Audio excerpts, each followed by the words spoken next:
xawma lu tax nit ñi kontaan pour terroriste am Sénégal lu tax ñu kontaan ci lan la terrorisme am Sénégal kan la arrangé kan fukki nit yu toogoon ñu taal bomb kan mooy mucc kan kon kan moo war a d'accord terrorisme am ci réew mi lu tax am ñoo xam ne dañuy sawar xibaaru terrorisme génn comme si que yow bu ñëwoon doo ci bokk daal da ngay mucc tout le temps te loolu biñ ko dalee sant yàgg na waaye nañuy topp mbir yi di ko xóotal di enquête ba am lu palpable dóor di génne yenn kàddu yi ci pénc mi di ko fa wax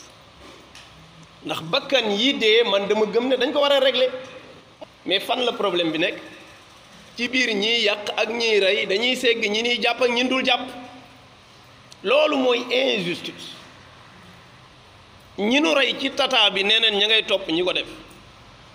peut-être sax am na ñun ci jote jàpp gum di yaakaar ne mën na am mais yeneen kaat yi nu rey kenn toppul ñi rey mu mel ni ci biir doomu Sénégalais yi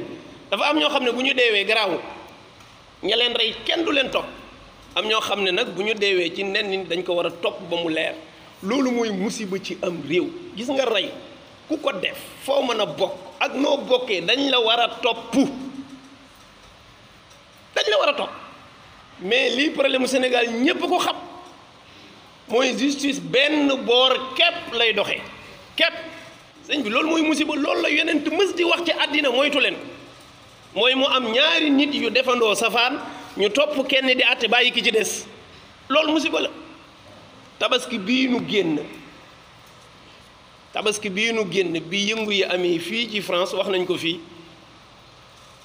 lañ fa sànni ci ay cocktail molotov di taal ay oto kenn mun laa wax nu mu toll nii ñuy filmer nga seen leen ñu yor seeni cocktail di sànni ci oto yi muy tàkk ay junniy oto lañ fa tàkk te taal laa wax de ay junniy oto jàmbur waxuma oto état ay oto privé yu gaare seeni oto boo dawee ñu taal sa oto boo gaaree ñu taal oto bi ànd ak loolu yëpp ba léegi ñoom traité wuñ leen ay terroriste yow nga nangu nga traité sa benn cocktail nga ne ko terroriste la après ñoom ñu ñëw intervenir kon fi am na terroriste léegi ñu commencé am beneen traitement ci réew mi boo xam ne dafay légaliser seenu toogaay ci réew mi pour di jël ay ressources moo tax yooyu nañ ci tey dafa am passé bu fi jaar ñu bañ ci lor nit am na mbokk moo xam ne terrorisme lañ ko jiiñoo dañ ko tëj bu mu paralysé ci kaso bi ñu koy àtte ci séjour roulant lañ ko teg ñu àtte ko nekk deful dara ñu bàyyi ko ne moom bokkul sax ci yooyu ndekente te tëj nañ ko ba mu yàqu ba pare bi ñu àttee ñu ne deful dara ñu acquitté ko mu dem beneen cas bi xam ngeen ko mooy kaawu Imam Ndaw boobu luñ ci dajul amul wax nañ ñu ci lu nekk wax naa bés am na fii ma génn benn mbokk na ma xanaa liiroo L'Obs oustaz li ci nekk ma ne ko du ma ko liir parce que maa ko ëpp information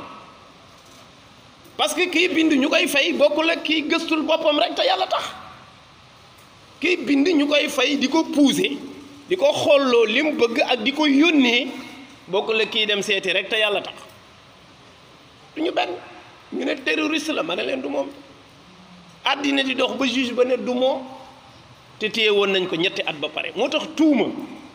foog ñu di ci tey su doon ne lu ñu tuumaal gor rek ñu wax ne dëgg la kon ci lislaam ñu bare ñu nuy topp tey kenn dootu leen topp moo tax nañuy yónni yàgg ci mbir yi